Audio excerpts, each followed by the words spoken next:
Ternyata berkebun tuh nggak cuma tentang nanam atau juga tentang panen, tapi berkebun juga bisa tentang gimana kita berguru pada alam.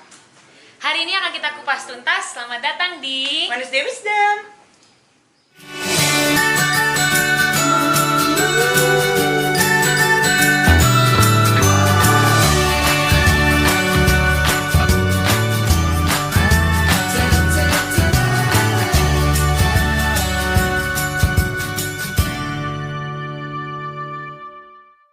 Selamat datang kembali di Wednesday Wisdom. Aku Ara. Aku Sandra. Di episode kali ini kita akan sharing seputar berguru pada alam. Nah, kalau teman-teman pernah ikut workshop kita atau pelatihan kita sering bilang bahwa sebenarnya yang ngajarin itu bukan kita, tapi alam atau kebun itu sendiri. Gitu. Karena sebenarnya kan alam itu adalah, atau kebun ya, merupakan guru tertua kita yang penuh dengan kebijaksanaan. Jadi di sini kita akan sharing gimana sebenarnya ilmu-ilmu atau kebijaksanaan di alam itu sebenarnya bisa diterapkan di konteks sosial kita sehari-hari. Yes, buat teman-teman yang baru melipir ke YouTube channel kita bisa langsung subscribe dan juga bisa visit Instagram kita @kebunkumara. Di sana kita banyak banget sharing soal tips and tricks berkebun, kompos dan lain-lainnya. Yuk langsung kita bahas. Sebenarnya belajar dari alam itu kan kita belajar tentang hidup ya. Banyak banget hukum di alam dan juga pola-pola yang sebenarnya bisa diterapin ke dalam kehidupan sehari-hari. Seolah-olah alam tuh ngajarin kita belajar untuk sabar, menunggu murid-muridnya untuk lebih sadar dan peka mendengar. Nah, saat kita lebih sadar atau lebih peka, di situ kita baru bisa melihat atau membaca, ya, wisdom yang dicoba untuk disampaikan oleh alam itu sendiri. Nah, di sini kita akan bahas 4 poin tentang apa yang kita tangkap selama ini dari kita berkebun. Poin pertama adalah bagaimana alam bisa merawat dirinya sendiri. Jadi kita tahu ya kalau di hutan itu tidak ada yang melakukan penyemaian kecuali unsur dari alam itu sendiri. Jadi dari angin, binatang, bahkan tanaman itu sendiri yang melakukannya. Kayak contohnya misal bunga-bungaan seperti telang. Dia akan mengeluarkan biji polong dan nanti dari situ ketika mengering dia akan terbuka, jadi dia akan seperti meretak dengan sendirinya, keluar benihnya, jatuh ke tanah, dia akan tumbuh-tumbuh lagi. Jadi mereka bisa melakukan reproduksi secara sendiri hanya dengan bantuan waktu dan juga angin ya, terkadang dia jatuh, dan gravitasi.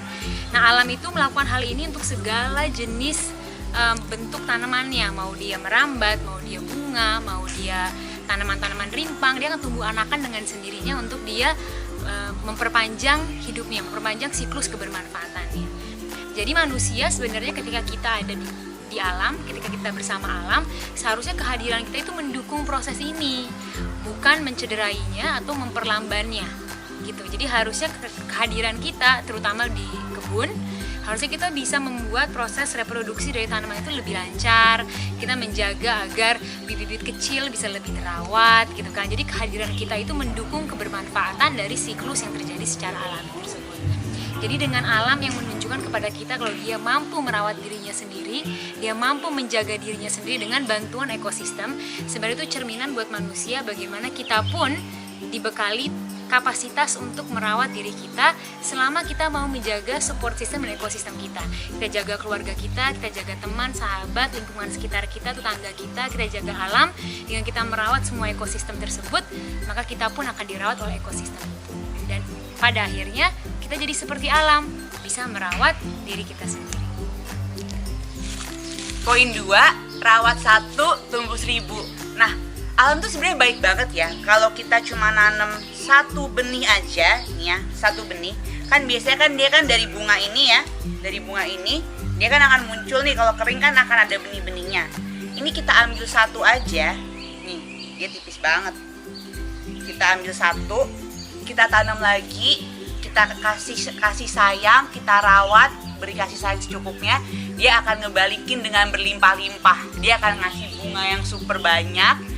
Dia akan ngasih benih yang juga lebih banyak lagi. Nggak kebayang ya udah berapa bunga kenikir, daun kenikir yang kita manfaatin, kita panen, atau bunga-bunga lainnya di kebun yang ada yang kita manfaatin jadi teh, ada yang kita manfaatin jadi minuman. Itu nggak kebayang udah berapa banyak. Nah, sebenarnya kalau kita tarik ke konteks sosial, ini tuh sama aja kayak konsep abundance atau keberlimpahan.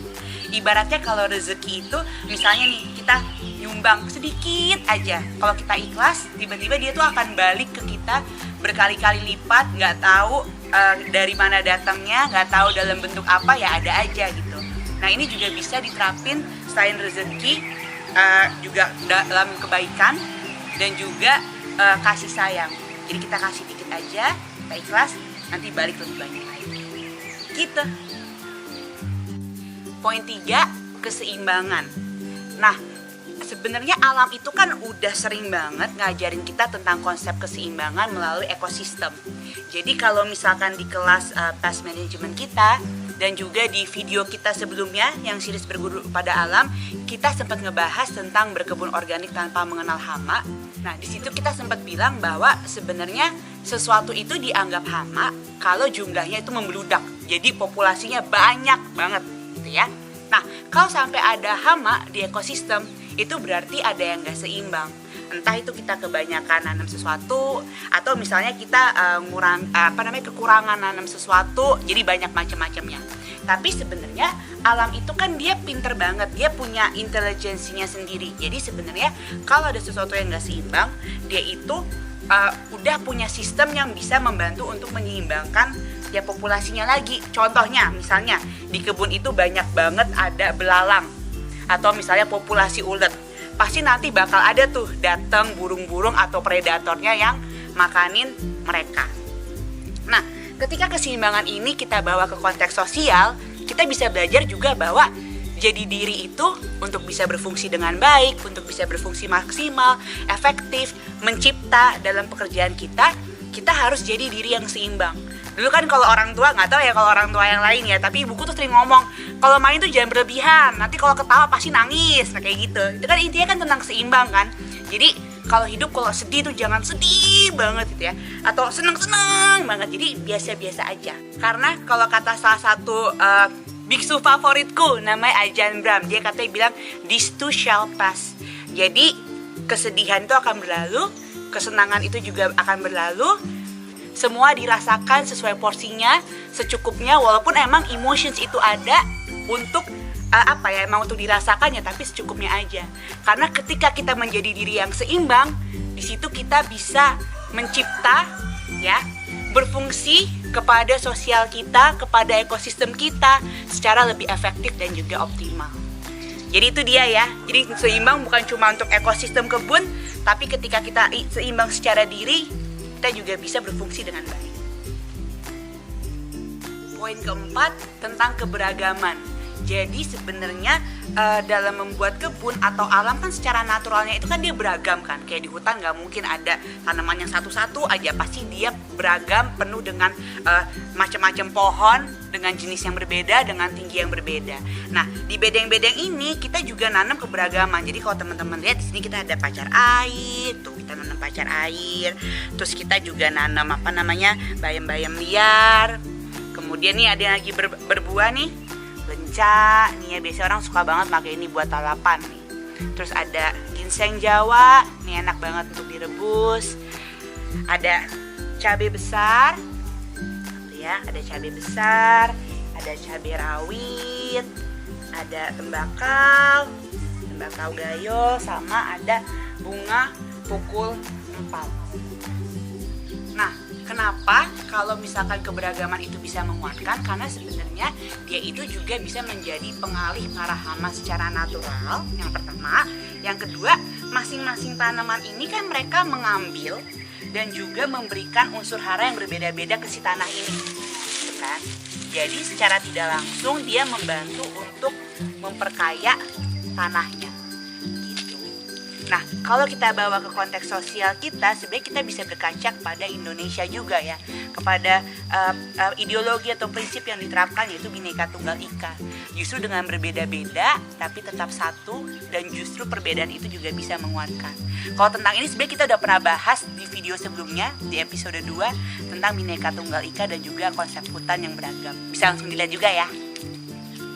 Bagus kan?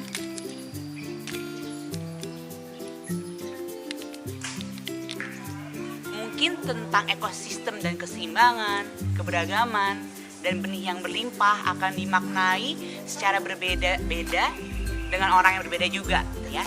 Ya nggak apa-apa juga, karena kan sebenarnya banyak banget yang bisa dipetik insight dari kebun kita, gitu kan, dari alam. Apapun makna yang diambil, yang dipelajari, wisdomnya teruslah berguru pada alam. Nah, semoga banyak juga ya insight yang bisa didapatin dari kebun teman-teman, pembelajarannya, prosesnya yang bisa direfleksikan juga ke dalam berkehidupan sosial. Oke, udah kita kupas tuntas semuanya. Semoga teman-teman juga bisa memanen kebijaksanaan dari kebun masing-masing. So, that's Wednesday Wisdom. See you next week!